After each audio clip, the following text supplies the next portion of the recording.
A day in my life as a content creator. Hello guys, another day, another video na naman nga tayo. So for today's video, ito yung mga kaganapan ng birthday ni Nanay. Simula sa pagluluto at hanggang matapos. Lahat nga nang nag-abala dito ay kami-kami lang din magpamilya. Hindi na nga kami kumuha ng mga tagaluto at mga taga-ayos ng video. So ayun, kami malaking katipiran nga ito.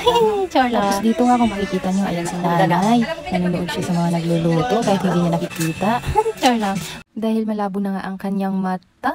So, punta naman tayo dito sa mga taga-hugas. Ayan, sila naman yung naka-assign dito, si Ate Bichi at si Inday. At pagkatapos naman natin dito sa mga taga-hugas, ay dito naman tayo sa taga-ayos ng venue ni Nanay. Venue pala ng birthday ni Nanay. Char lang. Tapos ayan, ako nga yung taga-ayos dito at saka yung aking pinsan. Sinimulan nga namin yan ay nung gabi at kinabukasan ay nilagay namin yung Nanay at 90 kasi nga ay naghanap pa kami yan sa bayan. Tapos dito naman, alam nyo ba, ay lumapit lang si Papa dyan para makita lang siya sa video. Tapos ito naman pinsan ko ay takot din naman makita.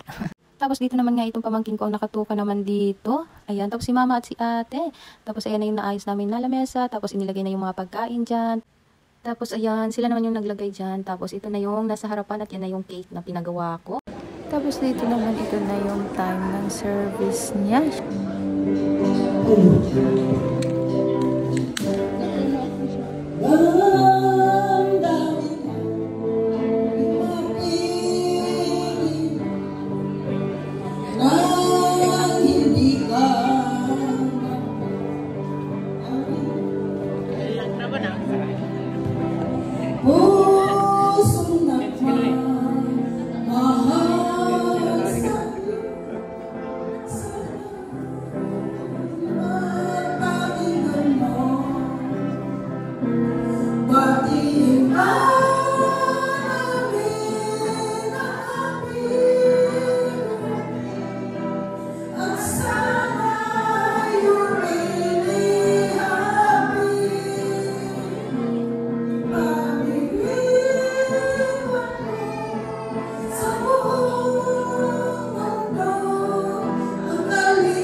At dito nga guys ay kausap ni Nanay dyan yung kanyang pamangkin na nasa ibang bansa. Ang aming pinakakuya pastor sa Manila na nakaresign na sa New York.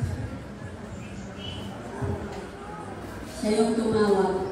Okay.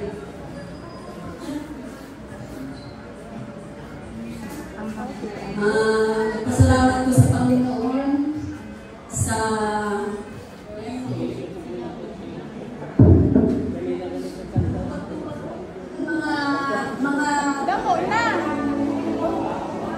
At dito naman, ayan yung kanyang picture, tapos yung kanyang cake.